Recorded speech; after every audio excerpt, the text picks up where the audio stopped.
Bakıda sevgilisini daşla öldürməkdə təqsirləndirilən İgid Rəcəbzadənin cinayət üzrə məhkəməsi yekunlaşıb.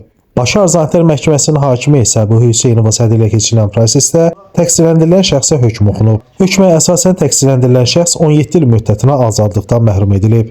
Xatırladaq ki, ötən prosesdə dövlət ittihamçısı Orxan Kəngərli ittiham nitqi ilə çıxış edərək məhkəməyə təqsirləndirilən şəxsin 19 il müddətinə azadlıqdan məhrum edilməsini təklif edib.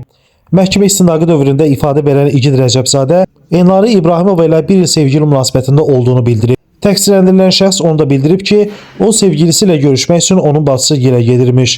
O hadisə barədə belə ifadə verib.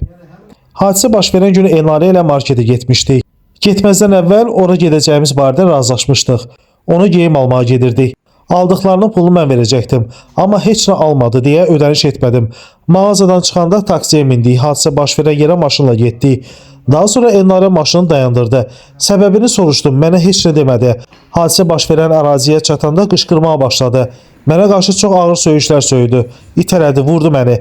Niyə belə etdiyini öyrənməyə çalışdım, amma heç nə demədi. Sonra ona zəng gəldi. Qırağa çəkilib zəngə cavab verdikdən sonra yenə yanıma gəlib məni söydü.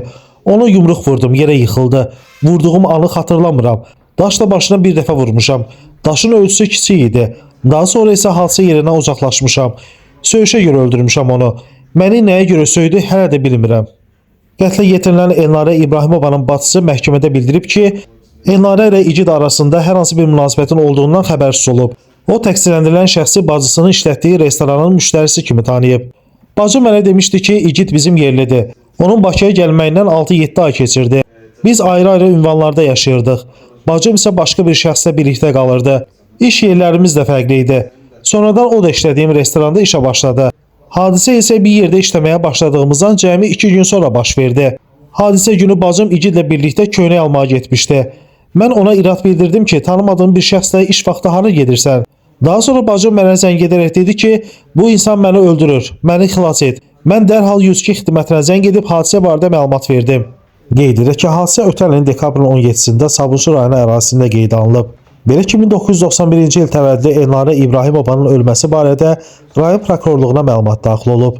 Araşdırmalarla 1995-ci il təvəllüdlü İgid Rəcəbzadənin rayonun Zabrat qəsəbəsi ərazisində aralarında yaranmış mübahisə zamanı qeyri-rəsmi nikah münasibətində yaşadığı Elnarə İbrahimovanın baş nahiyəsinə daş parçası ilə xəsarət yetirərək qəsdən öldürməsinə əsaslı şübhələr müəyyən edilib.